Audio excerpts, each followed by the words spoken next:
జమ్మూ కాశ్మీర్లో అసెంబ్లీ ఎన్నికలకు రంగం సిద్ధం.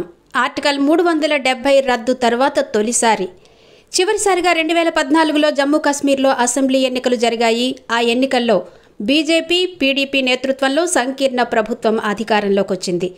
దీంతో జమ్మూ కాశ్మీర్ ముఖ్యమంత్రిగా ముఫ్తీ మహమ్మద్ సయ్యద్ ప్రమాణ స్వీకారం చేశారు.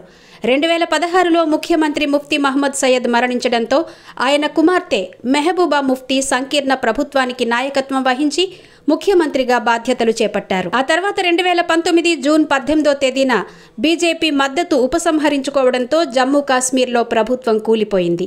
దీంతో ముఖ్యమంత్రి పదవికి మెహబూబా ముఫ్తీ రాజీనామా చేశారు. ఈ నేపథ్యంలోనే జమ్మూ కాశ్మీర్లో రాష్ట్రపతి పాలన విధించారు. 2019 ఆగస్టు 5వ తేదీన జమ్మూ కాశ్మీర్కు ప్రత్యేక ప్రతిపత్తి కల్పించే ఆర్టికల్ 370, ఆర్టికల్ 35A కేంద్ర ప్రభుత్వం రద్దు చేసింది. ఆ తర్వాత అదే రోజున జమ్మూ కాశ్మీర్ను విడగొట్టి జమ్మూ కాశ్మీర్, లడఖ్ అంటూ 2 కేంద్రపాలిత ప్రాంతాలుగా ప్రకటించారు. ప్రస్తుతం జమ్మూ కాశ్మీర్ లెఫ్టినెంట్ గవర్నర్ నేతృత్వంలో ఉంది. ఇక ఇటీవల జరిగిన లోక్సభ ఎన్నికల్లో జమ్మూ కాశ్మీర్లో అత్యధికంగా 58.58% ఓటింగ్ నమోదైంది. కాశ్మీర్ లోయలోని లోక్సభ స్థానాల్లో 51.05% ఓటర్ల ప్రక్రియలో పాల్గొన్నారు. కాశ్మీర్ లోయలోని లోక్సభ స్థానాల్లో 51.05% ఓటర్లు ఓటింగ్ ప్రక్రియలో పాల్గొన్నారు. గత 4 దశాబ్దాల్లో అదే అత్యధికమని ఎన్నికల అధికారులు పేర్కొన్నారు. ఇక జమ్మూ కాశ్మీర్లో అసెంబ్లీ ఎన్నికలు నిర్వహించాలని స్థానిక రాజకీయ పార్టీలు డిమాండ్లు చేస్తూనే ఉన్నాయి. ఇక సుప్రీంకోర్టు వరకు ఈ వ్యవహారం చేరడంతో ఈ ఏడాది సెప్టెంబర్ నెల చివరిలోగా జమ్మూ కాశ్మీర్ అసెంబ్లీకి ఎన్నికలు నిర్వహించాలని ఆదేశాలు జారీ చేసింది. గతంలో జమ్మూ కాశ్మీర్ అసెంబ్లీలో 107 స్థానాలు ఉండగా ఇప్పుడు 114కు పెరిగాయి. వీటిలో 24 సీట్లు పాక్ ఆక్రమిత కాశ్మీర్లో ఉండగా మిగతా 90 స్థానాలకు ఎన్నికలు జరగనున్నాయి. వీటిలో జమ్మూ ప్రాంతంలో 43 స్థానాలు, కాశ్మీర్ వ్యాలీలో 47 స్థానాలు ఉన్నాయి. కేంద్ర మంత్రి కిషన్ రెడ్డికి బీజేపీ జాతీయ నాయకత్వం జమ్మూ కాశ్మీర్ బాధ్యతలు అప్పగించింది. ఆర్టికల్ 370 రద్దు చేసిన సమయంలో కాశ్మీర్ లోయ పూర్తి అల్లకల్లోలంగా మారింది. ఏడాది కాలం పాటు ఆ రాష్ట్రంలో మొబైల్, ఇంటర్నెట్ సేవలను నిలిపివేయాల్సి వచ్చిందంటేనే పరిస్థితి ఎలా ఉందో అర్థం చేసుకోవచ్చు. నిత్యం ఘర్షణలతో అట్టుడికిన ఆ ప్రాంతంలో మెల్లమెల్లగా శాంతి నెలకొంది. భౌగోళికంగా హిందూ, సిక్కు ప్రజలు ఎక్కువగా ఉన్న జమ్మూలో భారతీయ జనతా పార్టీ ఎన్నికల ప్రచారానికి వచ్చిన సమస్య పెద్దగా లేకపోయినా అత్యధిక శాతం ముస్లిం జనాభా కలిగిన కాశ్మీర్ లోయ కాషాయ దళానికి సవాళ్లు విసురుతోంది.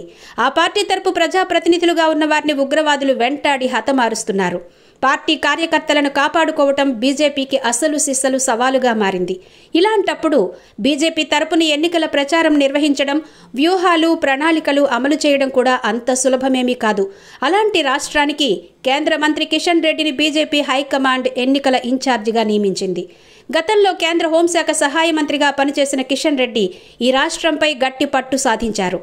పార్టీ కార్యక్రమాల్లోనూ చురుగ్గా పాల్గొన్నారు. స్థానిక సంస్థల ఎన్నికల సమయంలో ఆయన అక్కడే ఉండి ఎన్నికల వ్యూహాలు అమలు చేశారు. గత అనుభవాలను దృష్టిలో పెట్టుకున్న బీజేపీ హైకమాండ్ అసెంబ్లీ ఎన్నికల బాధ్యతల్ని కూడా ఆయన భుజాలపై మోపింది. ఆర్టికల్ 370 రద్దును సమర్థిస్తూ సుప్రీంకోర్టు తీర్పు వెలువరించడానికి ముందే జమ్మూ కాశ్మీర్లో కేంద్ర ప్రభుత్వం నిర్బంధాన్ని తీవ్రతరం చేసింది. తీర్పుకు వ్యతిరేకంగా కాశ్మీర్ లోయలో ఎలాంటి నిరసనలు అనుమతించరాదన్న దాంతో జమ్మూ కాశ్మీర్ మాజీ ముఖ్యమంత్రులు ఒమర్ అబ్దుల్లా, మెహబూబా ముఫ్తీ, సిపిఐ నాయకులు యూసఫ్ తరగామితో సహా పలువురు నేతలను, రాజకీయ కార్యకర్తలను గృహ నిర్బంధం చేశారు.